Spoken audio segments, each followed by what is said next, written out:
నాగార్జున సాగర్ జలాశయం క్రస్ట్ గేట్లు నేడు తెరుచుకొనున్నాయి. 18 ఏళ్ల తర్వాత నెల ముందుగానే సాగర్ నీటి మట్టం గరిష్ట స్థాయికి చేరుకుంది. ఈ నేపథ్యంలో మంత్రులు ఉత్తమ్ కుమార్ రెడ్డి, కోమటిరెడ్డి వెంకటరెడ్డి, అడ్లూరి లక్ష్మణ్ కలిసి నీటిని దిగువకు విడుదల చేయనున్నారు. మరింత సమాచారం మా ప్రతినిధి ఈశ్వర్ ప్రత్యక్ష ప్రసారం ద్వారా ఈ సమాచారం అందిస్తారు. తెలుగు రాష్ట్రాల్లోని అన్నదాతల పాలిట జీవనదారిగా విరాజిల్లుతున్న నాగార్జున సాగర్ ప్రాజెక్టు జలాశయానికి అయితే భారీగా వరద ప్రవాహం కొనసాగుతుంది. ఎగువన కురుస్తున్న భారీ వర్షాలకు ఇటు మహారాష్ట్ర, కర్ణాటక నుంచి కూడా భారీగా వరద ప్రవాహం అయితే కృష్ణా పరివాహక ప్రాంతంలో ఉన్నటువంటి రిజర్వాయర్లకి వరద ప్రవాహం కొనసాగుతుంది. ఈ క్రమంలో ఇటు ఆల్మట్టి నుంచి నాగార్జున సాగర్ జలాశయం వరకు అన్ని జలాశయాలు మొత్తం కూడా ఆ నీటి కళను అయితే సంతరించుకున్నాయి. ముఖ్యంగా చూసుకుంటే శ్రీశైలం జలాశయానికి అయితే భారీగా నీటి ప్రవాహం కొనసాగుతుంది.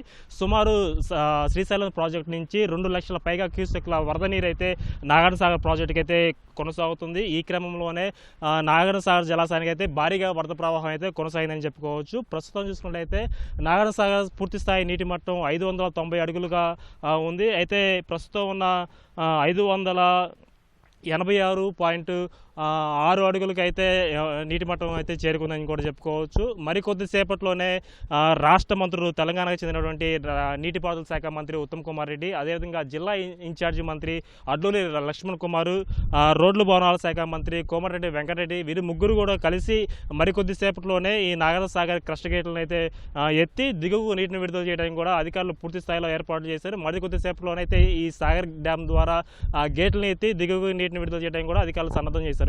అయితే ఇటు 2 తెలుగు రాష్ట్రాలకు సంబంధించి నాగార్జున సాగర్ ప్రాజెక్టు ద్వారా అయితే 22 లక్షల ఎకరాలకు అయితే ఈ ఆయకట్టు అయితే దీని ద్వారా సాగు అవుతుందని కూడా చెప్పుకోవచ్చు. ముఖ్యంగా చూసుకున్నట్లయితే ఇటు నల్గొండ జిల్లా, సూర్యాపేట జిల్లా, ఖమ్మం జిల్లా, అదేవిధంగా ఆంధ్రప్రదేశ్లో కనుక చూసుకున్నట్లయితే గుంటూరు, పల్నాడు జిల్లా, కృష్ణా జిల్లాలు, అదేవిధంగా ప్రకాశం జిల్లాలోని కొంత భాగం కూడా ఈ నాగార్జున సాగర్ ద్వారా ఆయకట్టు సాగు అవుతున్న పరిస్థితి ఉంది.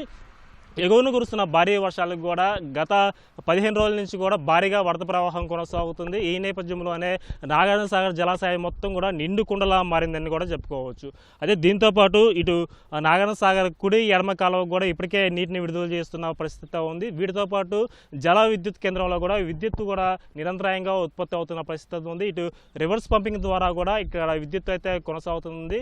అయితే దీంతోపాటు ఇక్కడ ఈ నాగార్జున సాగర్ డ్యాము క్రస్ట్ గేట్లను ఎత్తి నీటిని విడుదల చేసే క్రమంలో ఇక్కడ లోతట్టు ప్రాంతాల్లో ఉన్నటువంటి ప్రజలందరినీ కూడా ఇప్పటికీ అధికారులు అప్రమత్తం చేశారు. ఇటు నల్గొండ, సూర్యాపేట, ఖమ్మం, అదేవిధంగా ఇటు ఏపీకి వచ్చేసరికి కృష్ణా, గుంటూరు, పల్నాడు జిల్లాలో ఉన్నటువంటి అక్కడ కలెక్టర్లకు, అదేవిధంగా జిల్లా ఎస్పీ అధికారులకు కూడా ఇప్పటికే డ్యామ్ సేఫ్టీ అధికారులు కూడా పలు సలహాలు, సూచనలు చేశారు. నీటి ప్రవాహ ప్రాంతంలో ఉన్నటువంటి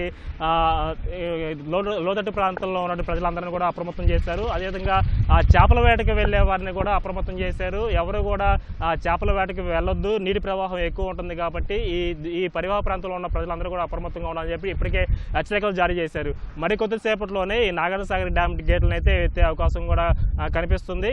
ముఖ్యంగా చూసుకుంటే సాగర్ డ్యామ్ ఓపెన్ చేసే సమయంలో 3 సైరన్లు మోగించి ప్రజలందరినీ కూడా అప్రమత్తం చేసిన తర్వాత ఈ డ్యామ్స్ గేట్లను అయితే ఎత్తే అవకాశం కనబడుతుంది. అయితే ఇప్పటికే పూర్తి స్థాయిలో నీటి మట్టం చేరుకోవడంతో సాగర్ డ్యామ్ నుంచి కూడా ఇప్పటికే అలల తాకిడితోటి ఆ స్పిల్వే గేట్ల నుంచి కూడా ఇప్పటికే జల్లు జారువాడుతున్న పరిస్థితి అయితే మనం చూసుకోవచ్చు.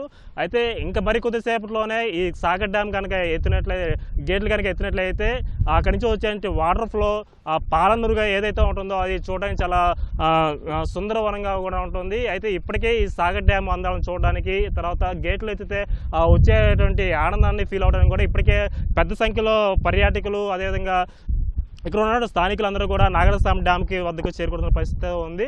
సరిగ్గా 10 గంటల సమయంలో అయితే ఇక్కడ మంత్రులు అయితే ఈ ప్రాంతానికి సాగర్ డ్యామ్ వద్దకు చేరుకొని హైదరాబాద్ నుంచి ప్రత్యేక హెలికాప్టర్లో ఈ సాగర్ డ్యామ్ వద్దకు చేరుకొని సాగర్ డ్యామ్కు ఉన్నటువంటి రేడియం క్రస్ట్ గేట్లను ఎత్తి దిగువకు నీటిని విడుదల చేయడానికి కూడా పూర్తి స్థాయిలో ఏర్పాట్లు చేశారు. అయితే ఇప్పటి వరకు మనకున్న సమాచారం ప్రకారం అయితే మొత్తం 6 గేట్లను ఎత్తి 5 అడుగుల మేర 6 గేట్లను ఎత్తి సుమారు 50,000 క్యూసెక్ల నీటిని విడుదల చేయడానికి కూడా అధికారులు సన్నద్ధం చేసినట్లయితే సమాచారం ఉంది. ఇది ఇక్కడ ఉన్నటువంటి సమాచారం. Over to you.